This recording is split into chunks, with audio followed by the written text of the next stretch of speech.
Here's the thing, I don't really like being on the water or even in the water. Now, rest assured, I do take daily showers, but being on a boat in the middle of open water, not so much. For one, I'm not a really strong swimmer, and two, I don't really know what else is in there with me, right? I just kind of feel like if the Lord wanted me to swim, he'd have given me fins. That's kind of been my mantra. So yesterday, my wife says, hey, let's go kayaking. Now, I can be a good sport and go along with things when I need to. So we get out kayaking. It's a little different, right? Because I can control where my kayak goes. So I stayed relatively kind of close to the close range of the shore in case my little kayak decided that, I exceeded the weight limit or whatever. So we do this kayaking thing and it's fine. And, we kind of move on. And today my wife says, hey, our pontoon boat ride is at 2:20. Now, at this point, I'm thinking what any rational adult is thinking, why in the world are we tempting fate again? I'm thinking, I did this kayak thing, let's not push our luck, right? Let's not push my luck. So 2:20 rolls around and we board this pontoon boat with 13 other victims, and this guy, Captain Dale is his name. Captain Dale just puts the throttle all the way down on this boat. It's only like 11 miles an hour, but he makes a beeline right for the exact middle point of the bay. So as we're bobbing along through the water, all I'm thinking at this point is, I wonder how deep this water is. I'm thinking, I bet it's deep. I've literally counted the life jackets, right, under the bench across from me, and I've scoped out the people that I think I can overpower, right, if there's not enough to go around.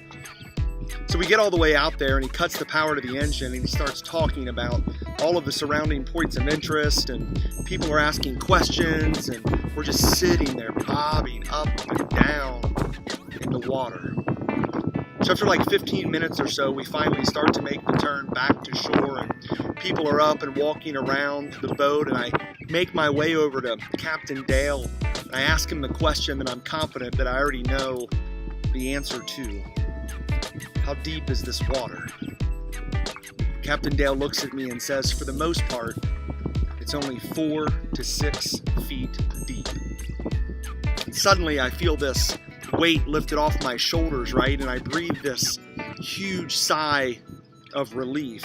For the rest of the boat ride, I'm up and I'm walking around and I'm taking everything in and I'm looking over the edge, and Captain Dale even let me and the other kids on the boat take a turn behind the wheel. Here's the thing. I got to enjoy the boat ride as it was meant to be enjoyed. Sometimes in life, you and I get robbed of enjoying life as it was meant to be lived because we live with this fear that something is lurking out there waiting to get us.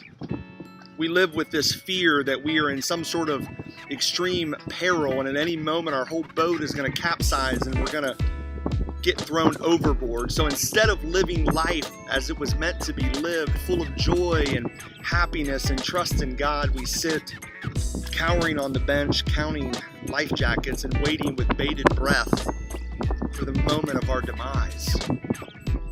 Friends, this isn't the life that God has designed for us to live.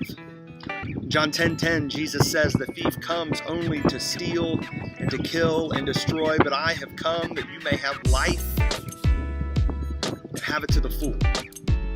You've heard it said that we don't know what the future will hold, but we know who holds the future. Let me encourage you to get up, to wake up out of your slumber and out of your fear, and to live the life that God has called you to live. Take that step, initiate that next move, trust that God is with you, believe that He will provide. My prayer is that today you would have a fresh realization of the provision of God, that you would be reminded that God is bigger and deeper and wider than any of your fears. Be encouraged and keep moving forward.